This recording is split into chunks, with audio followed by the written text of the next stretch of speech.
This conference will now be recorded. Following is the summarized trial balance of Camber Enterprise for the year ended दिसंबर 2018। हाँ जी, तो हमारे पास furniture है और उसकी accumulated depreciation है। जब अक्यूमुलेटेड डेप्रिसिएशन के साथ उसने डेट बताई है ना 1 जनवरी, और हमारा ईयर एंड कौन सा है दिसंबर, इसका मतलब है इस साल की डेप्रिसिएशन स्टिल लेनी है। अगर समराइज ट्रायल बैलेंस के साथ डेट ना बताई होती ना डेप्रिसिएशन के साथ, तो इसका मतलब होता है डेप्रिसिएशन ले चुका है। इन्वेंट्री 1 जनवरी के trade receivable office and sale supplies cash and bank balance purchase return. Return debit side पर लिखी हो तो बोला कौन सी रिटर्न है ये? अगर डेबिट साइड पर है तो ये रिटर्न इनवर्ड होता है, से रिटर्न होता है। Salaries and commission, rent, insurance, utilities, repairs, goods with draw, तो ये क्या हुआ? Drawings. Provision for doubtful debts, ये एक मसला था कि provision for doubtful debt debit side पर गिवन, हालांकि हमेशा क्रेडिट होता है। ये पेपर में आया हुआ है सवाल, हालांकि तो फिर हम क्या लिखेंगे? डेबिट साइड पर बैलेंस पर लिख देंगे। ऐसा होता नहीं है नॉर्मली, ठीक है, लेकिन हुआ है तो अब फिर हमें मजबूरी है, लिखना पड़ेगा। अक्यूमुलेटेड ऑप्शन होगी, उसके बाद फर्नीचर की, व्हीकल की अक्यूमुलेटेड ऑप्शन होगी, कैपिटल हो गया, बैंक लोन हो गया, obtain on 1 April 2018, trade payable, sales और अदर इनकम। कहते हैं एडिशनल इंफॉर्मेशन में लिखा हुआ है इन्वेंट्री दिसंबर 2018 में 3860 की है। Office and sale supplies costing 90,000 are still unused. और जो अनयूज्ड होती है उसे कितना लिखते हो? अनयूज्ड करंट एसेट के अंदर। ऑफिस सप्लाई जितनी इस्तेमाल हो जाए एक्सपेंस के अंदर रह जाती है, और जो अनयूज्ड हो उसे कितना लिखते हैं? करंट एसेट के अंदर। तो इस 90 को, बल्कि आगे मजीद अभी चलते हैं, कहता है however 30% of supplies are not usable due to deterioration in quality। वो कहता है खराब होगी। कहता है 30% जो 90,000 की पड़ी है ना, उसमें 30% खराब होगी। जो खराब होगी वो किधर लिखेंगे? एक्सपेंस में लिखेंगे। वो खराब हो कहीं तो लिखोगे ना, तो वो हमारा नुकसान हुआ है, तो वो किधर जाएगा? एक्सपेंस में। तो एसेट में कितना बच जाएगा? 90,000 का 70%। 90,000 का 70%, तो 90 का हम 70% लें तो वो बनता है 63। तो मेन हमारा 63 करंट एसेट में जाएगा। बाकी जो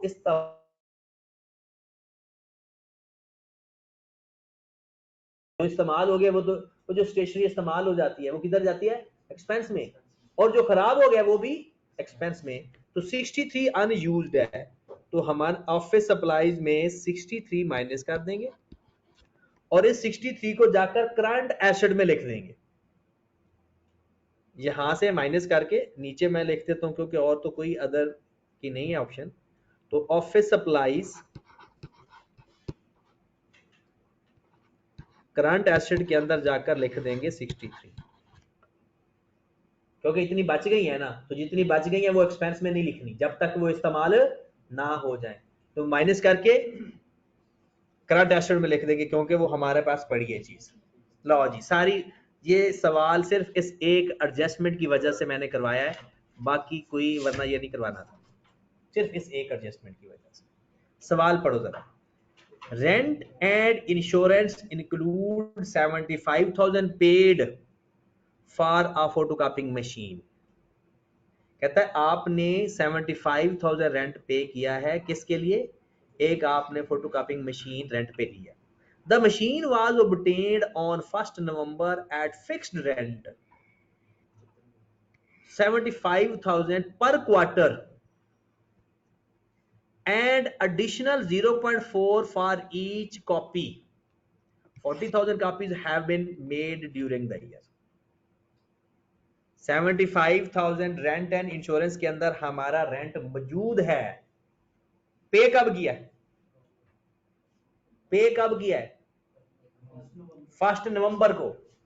इसका मतलब है 1 नवंबर का रेंट भी हमारा बनता है, दिसंबर का भी बनता है, लेकिन जनवरी का रेंट हमारा एडवांस दिया हुआ है। क्वार्टर में कितने महीने होते हैं? गुड। आपके क्वार्टर में 4 महीने होते हैं, 3 महीने होते हैं। क्वार्टर में कितने महीने होते हैं? 3। अच्छा, अगर 4 क्वार्टर में महीने होते हैं तो एक साल में 4 क्वार्टर होते हैं, तो आपका साल 16 महीनों का है। एक साल में 4 क्वार्टर होते हैं, तो एक क्वार्टर में 3 महीने होते हैं। अरे अभी क्वार्टर वाला सवाल करके हटे हैं, 3-3 महीने होते हैं हर क्वार्टर में, ठीक है।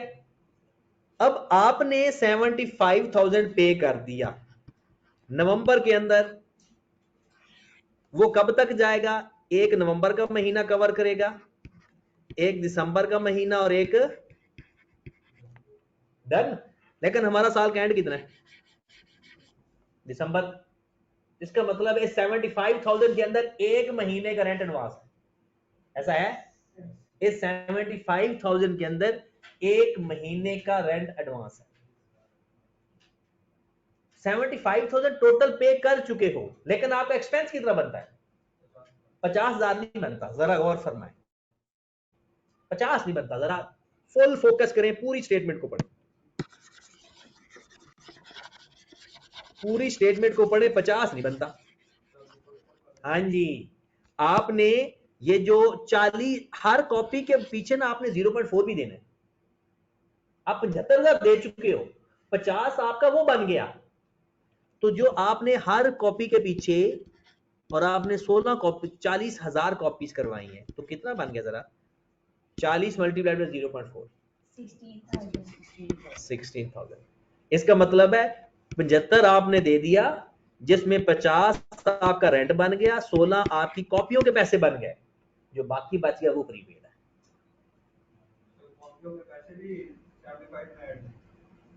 नहीं, 75 तो हमने उसे दिए हैं, दे दिए ना 75। अब हमारे बनते कितने? 2 महीनों का रेंट बनता है और 16,000 कॉपियों को बनता है, जो हमने उसके देने हैं। जो हमारे जिम्मे बनते हैं वो कितने बनते हैं? 2 महीनों का रेंट बन गया साल में, और 16,000 कॉपियों को बन गया, और हम दे कितना चुके हैं?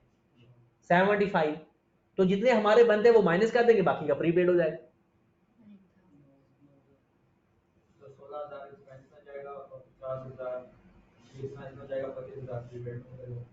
अगर आप ऐसा करोगे तो फिर ये तो आपने 2-3 ऐसे ही प्रीपेड, एक बंदे के हमने पैसे 25,000 प्रीपेड में लिख दिए, 16,000 उसका देना भी नहीं है। 50 बनता है रेंट का उसका, और 16 कॉपियों को भी देने हैं, तो वो उसमें से नहीं काटेगा हमारे, जो हमने उसको पैसे दिए हैं उसी में से वो सारे काट लेगा, हम दोबारा तो नहीं दे रहे। तो मशीन का रेंट भी उसको देना है, कॉपियों के पैसे भी उसको देने हैं। एक ही बंदे को दोनों पैसे देने हैं, एक हर महीने का रेंट देना है, और दूसरा एक कॉपी, जितनी कॉपियां करोगे हर कॉपी के बदले 0.4 भी देना।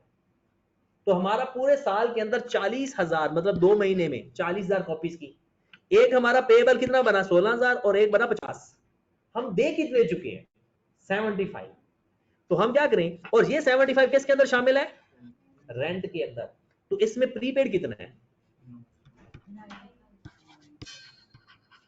तो हम 9 को सिंपल सारा को छोड़ के ना, 9 को एक्सपेंस में से माइनस करके प्रीपेड में लिख देते, बाकी सारा कवर होता है। 75 एक्सपेंस में लिखा हुआ है ना, असल में कितना होना चाहिए एक्सपेंस? 50 और 16। 75 एक्सपेंस में लिखा हुआ है, ऊपर देखो जरा लिखा हुआ है रेंट एंड इंश्योरेंस इंक्लूड, लेकिन बनता कितना है? 50 और 16 मतलब कि 66। तो जितना एडवांस है ना वो यहां से माइनस कर देंगे रेंट एंड इंश्योरेंस में से, और उसको जाकर करंट एसेट में लिख देंगे। अगर कोई प्रीपेड पड़ा है तो उसके अंदर, वरना अलग से प्रीपेड के अंदर लिख देंगे 9 से, मतलब 66 एक्सपेंस में रहने देंगे, क्योंकि वो एक्सपेंस बन चुका है। 0.4 जो है ये एडिशनल नहीं दे रहा 75,000। हाँ बिल्कुल। अच्छा, अगर वो दे रहा होता, अगर एक्सपेंस तो बन गया ना, एक्सपेंस तो है ना, तो पे कहां किया? फिर लायबिलिटी में भी ऐड कर देंगे, तो फिर तो ये वो नेट करने के, एक ही बंदे के साथ ट्रांजैक्शन हो रही है कि उस बंदे को हमने 25,000 प्रीपे किया हुआ है और 16,000 उसका देना है, उसको सेट ऑफ कर देते हैं। एक ही बंदे को 75,000 दिया हुआ है, 66,000 उसका साल का बनता है, तो उसको खत्म करो, उसको जो बनता है। तो बाकी हम कितना लिख देंगे? करंट एसेट 9 बच गया हमारा, अगले दफा फिर हमने उसको मजीद पे कर देंगे। हाँ जी, तो ये एक एडजस्टमेंट जो पेपर में एज इट इज आती है, ठीक है। तो क्या करोगे? आपने पहले 75 टोटल देना है, हमारा 2 महीनों का रेंट बनता है प्लस 16,000 कॉपियों का बनता है। हमने वो सारा लिखा हुआ है 75 का 75 इस इंश्योरेंस और रेंट के अंदर, लेकिन बनता कितना है, सिर्फ 66। तो जो एक्स्ट्रा है वो प्रीपेड है, तो यहां से माइनस करके करंट एसेट में बस। बाकी सारी रिपीटेड एडजस्टमेंट आपकी आप देख लीजिएगा। हाँ जी, 5% discount on list price of goods purchase. अच्छा, ये एडजस्टमेंट आपके ना एमसीक्यूज में भी आएंगी, यही एडजस्टमेंट आपके एमसीक्यूज में भी दो नंबर की आएंगी। एक तो अलग सवाल आएगा ना, एक एमसीक्यूज में भी 2-4 आ जाती है। QE received 5% discount on list price of goods purchased for cash which was credited to other income। तो लिस्ट प्राइस के ऊपर जो डिस्काउंट होता है वो कौन सा डिस्काउंट होता है, ट्रेड डिस्काउंट या कैश डिस्काउंट? और ट्रेड डिस्काउंट हमेशा डायरेक्ट परचेज में से माइनस होता है, वो उसे अदर इनकम में नहीं लिखते। परचेज डिस्काउंट कहां से माइनस होता है, परचेज में से, उसको कभी भी अदर इनकम में नहीं लिखते। कहते हैं list price of such is 25। तो जरा देखिएगा, 5% डिस्काउंट लिस्ट प्राइस पे मिला है for cash which was credited to other income. को अदर इनकम में नहीं लिखना था, कहां पे लिखना था, परचेज में से। तो अब क्या करेंगे, अदर इनकम में से माइनस कर देंगे और परचेज में माइनस करेंगे। इसको अदर इनकम में नहीं लिखना था, उसने लिख दिया। इसको कहां पर लिखना था, परचेज में से माइनस करना था। तो परचेज में से माइनस कर देंगे और अदर इनकम से निकाल देंगे, क्योंकि उसके अंदर उसने लिखा होगा। आपको ऐसा लगता है ना उधर से निकाल के उधर ऐड कर देंगे। आई कैप कमाल की चीज है। 2500 का 5% ले कितना बनता है,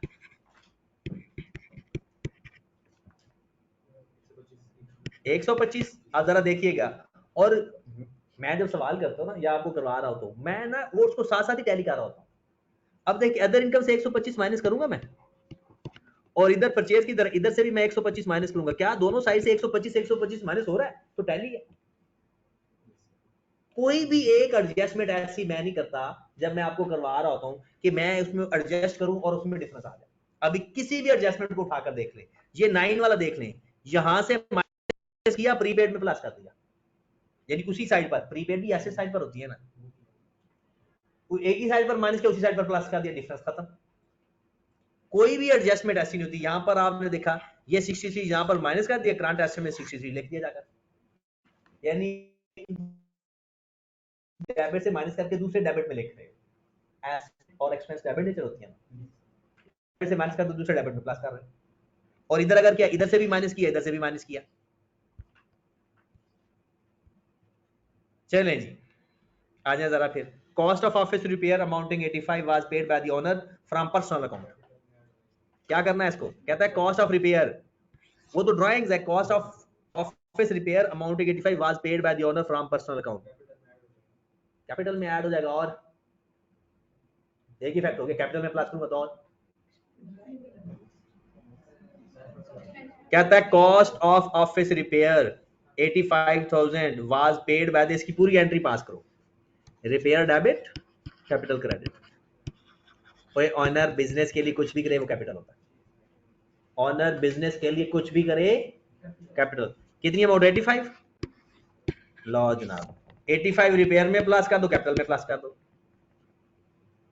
85 रिपेयर में भी प्लस कर दो, कैपिटल में भी प्लस कर दो। और अगर आप देखो तो रिपेयर एक्सपेंस पे पड़े हुए यहां पर कितने, 85 है, इधर भी प्लस, इधर भी प्लस, हो गया दोनों साइड टैली।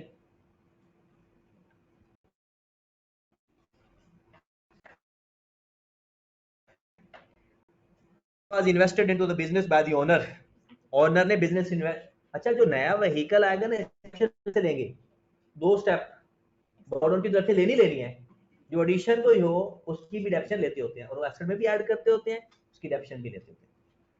कहता है 1 सितंबर को कितने महीनों की डेप्शन आएगी भला इसकी, 4 महीनों की, ठीक है।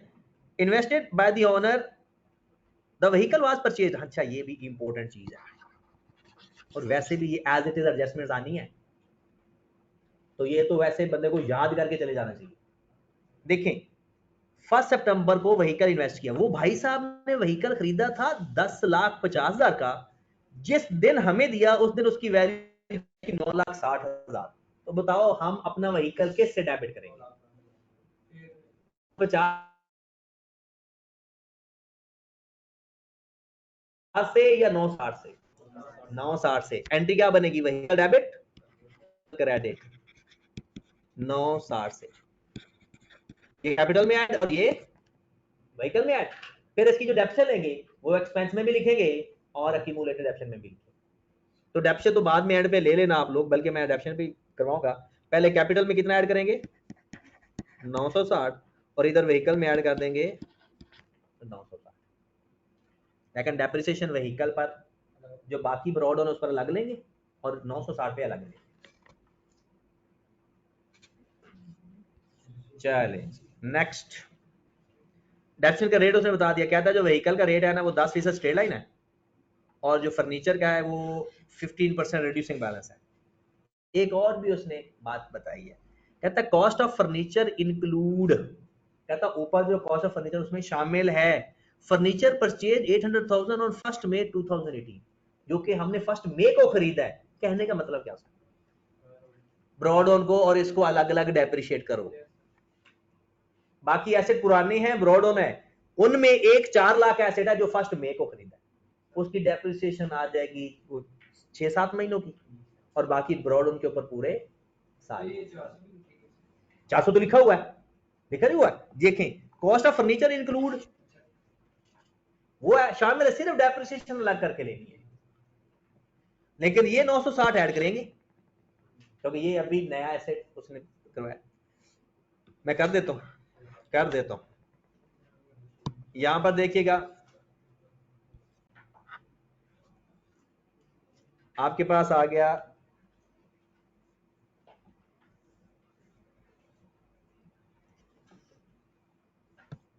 वो बताया ना सारे एसेट्स, इधर व्हीकल कितना है और फर्नीचर कितना है।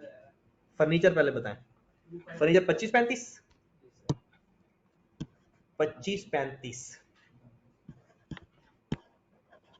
इसमें से 400 निकाल, कितना बच जाएगा? 21-35। अब 400 के ऊपर डेप्रिसिएशन लेने, 400 की डेप्रिसिएशन कितनी आ जाएगी? ये अब ब्रॉड ऑन, पहले ब्रॉड ऑन की ये एडिशन है और ये ब्रॉड ऑन। तो ब्रॉड ऑन की डेप्रिसिएशन कैसे लेते हैं? रिड्यूसिंग बैलेंस मेथड है, कॉस्ट पे लेंगे या एक्यूमुलेटेड डेप्रिसिएशन माइनस करके लेंगे? तो कर लो जरा, 2135 माइनस इसके एक्यूमुलेटेड से 975। क्या? और कॉस्ट तो जब कॉस्ट हमेशा हर डेट की कॉस्ट सेम होती है, और रिड्यूसिंग बैलेंस मेथड है, रिड्यूसिंग बैलेंस मेथड में कॉस्ट माइनस एक्यूमुलेटेड डेप्रिसिएशन करते हैं। 175 975 तो कितनी आ गई बुक वैल्यू इसकी? 1160 मल्टीप्लाइड रेट क्या है?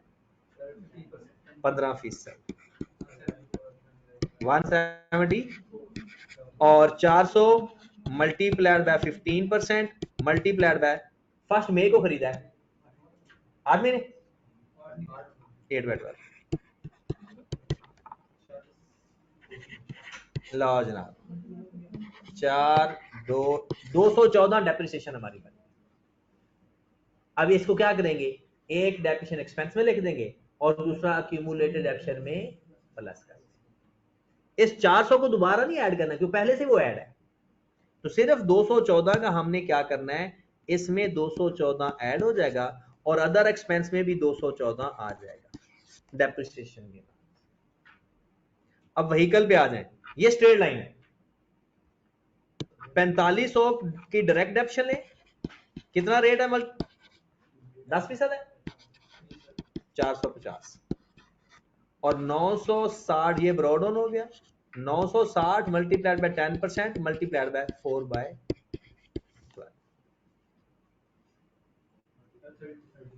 130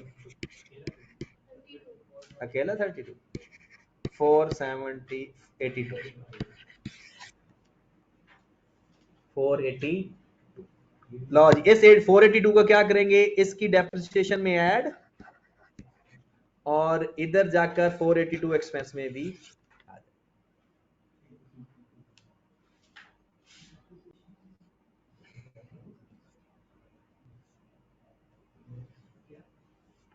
लो जी, sale include 335 received from a customer through the related goods were dispatched on 15 January, sorry 5 जनवरी।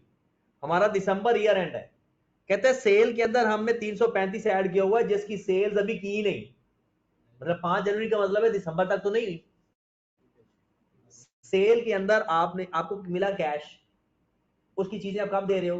5 जनवरी को। तो क्या ये 5 दिसंबर तक की सेल है? नहीं। तो फिर वो जो पैसे सेल में लिखे हुए वो किधर लिखोगे? लायबिलिटी में। लेकिन आपने पैसे ले लिए, सेल नहीं की, तो एडवांस इनकम ना हो गई। पैसे ले लिए, देख के लिखा हुआ है ना, कहता है sale include received from a customer. Customer से पैसे लिए, सेल में लिख दिए, और सेल कब कर रहे हो? 5 जनवरी को। और हमारा ईयर एंड क्या है? 31 दिसंबर। इसका मतलब दिसंबर तक तो सेल हुई नहीं, लेकिन पैसे आ चुके हैं और वो आप सेल में भी लिख चुके हो। तो ये तो एडवांस पैसे आए, क्योंकि जब सेल करोगे तब जाकर सेल होगी। तो अभी तो पैसे आए हैं, सेल नहीं हुई, तो इसे हम क्या बोलेंगे? Advance income. और एडवांस इनकम का क्या करोगे? इनकम में से माइनस कर देते हो, जाकर लायबिलिटी में लिखते हो। तो वो कौन सी इनकम में शामिल है? सेल में। तो सेल से ये माइनस कर दो, कितनी अमाउंट? 335। सेल से 335 माइनस कर दो और करंट लायबिलिटी में लिख दो 335। एडवांस फ्रॉम कस्टमर के नाम से। किस नाम से लिखेंगे? Advance from. कोई एडवांस में पैसे ले लो, वो हमारी लायबिलिटी होती है। चले जी next. Trade receivable includes Salman balance 370. It has been decided to set off 100 payable by QE and make a specific provision 30% against the remaining balance. जी, पहले वो कहता है कि 370 सलमान के देने भी हैं और 100 उससे लेना भी है।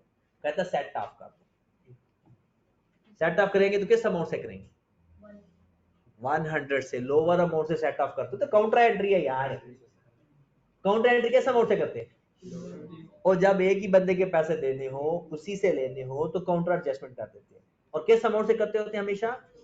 लोअर अमाउंट से, जो छोटी अमाउंट होती है, क्योंकि सेटअप वही अमाउंट होती है।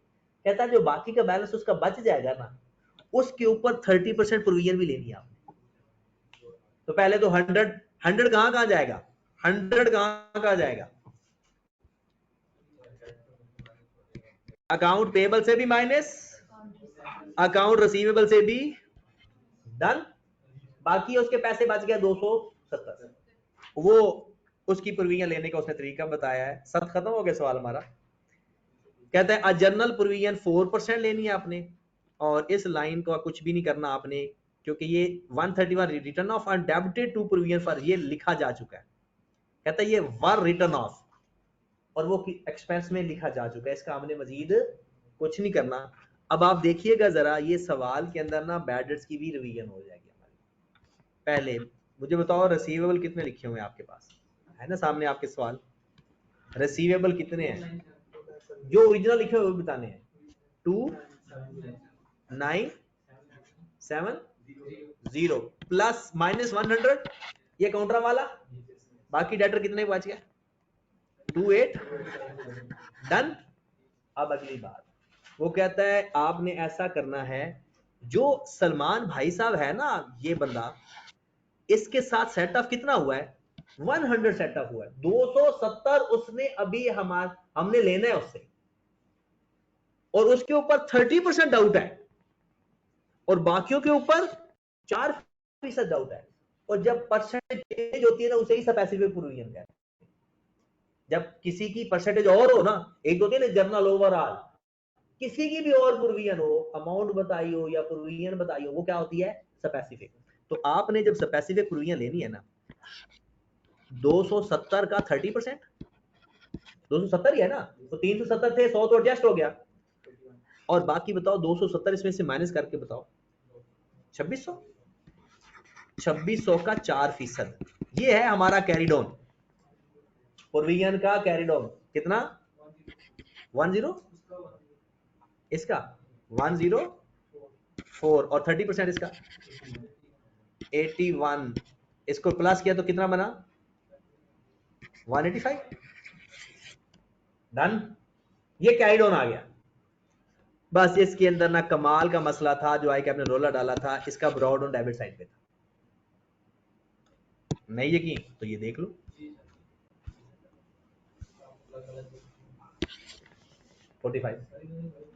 नहीं ये सही है, सवाल में करवा।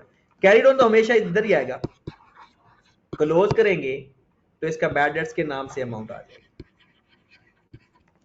इनको प्लस कर दें 0 12 13 230 एक्सपेंस में जा रहा है, ये इनकम में जा रहा है, ये चला जाएगा एक्सपेंस के अंदर और ये चला जाएगा लेस फ्रॉम डेटर। बस तो ये 185 यहां से माइनस हो जाएगा और ये बाकी अमाउंट चले जाएगी डेटर के अंदर। मजीद 185 डेटर में से माइनस होगा, 100 तो माइनस होना ही होना है ना, 185 कैरी डाउन भी माइनस हो जाएगा। कैरी डाउन तो अपनी जाती जगह पर आता है, उसको तो नहीं हम छेड़ेंगे। तो ये कितना आ गया हमारे पास, डेटर में से मजीद कितना माइनस कर दोगे 285 185 यहां से माइनस कर देंगे।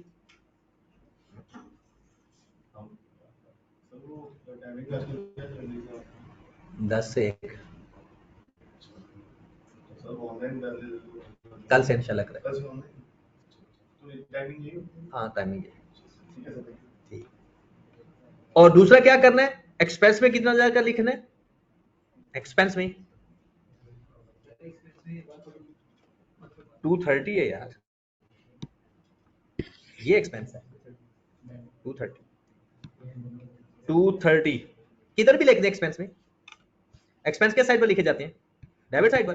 अब जरा टैली करवाऊं मैं आपको कि सर वहां पर 185 माइनस हो रहा है, यहाँ 230 ऐड हो रहा है, उसके ये 45 उसके अंदर एडजस्ट हो रहा है, उसके अंदर एडजस्ट हो गया एग्जैक्ट 230 का आंसर। 185 में 45 ऐड करके देख लो एग्जैक्ट 230 है। लो जनाब, अल्लाह ताला बस अब आपको कामयाब करे अच्छी तरह। पैनिक नहीं होना, जो भी है जो भी रिजल्ट है ना टेंशन लेनी नहीं, अपनी तरफ से बेस्ट परफॉर्म करके आओ, बस यही काफी होता है। बाकी जो अल्लाह ने लिखा है हमारे नसीब में वो हमें इंशाल्लाह जरूर मिलेगा। ठीक है, तो पैनिक नहीं होना सीए के अंदर, कभी भी जिंदगी में कभी भी पैनिक नहीं होना।